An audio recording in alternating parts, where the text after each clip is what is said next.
Ki ngā kapa katoa i tū i te wiki kua pahure ake nei.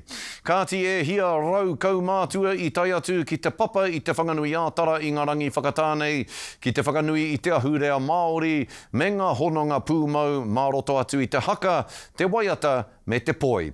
Kua rua te kautau, a Taikura Kapa Haka e tiaki ana i ngā waiata i ngā kōrero tuku iho me ngā whakapapa.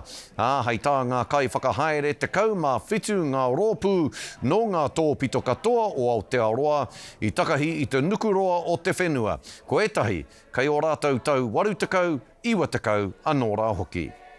Entertainment from the heart, entertainment from the soul, entertainment from the wairua. And this is what it's all about. Celebrating Matariki, celebrating taipakeke, kuia, koraua, kaumātua. 20 years, yeah, bring on the next 20 years. Ko te hunga mā takitaki a ko ngā hoa me ngā whānau no ngā tai e whā o te motu. Toko maha anō rā hoki i mā takitaki mā te ipurangi.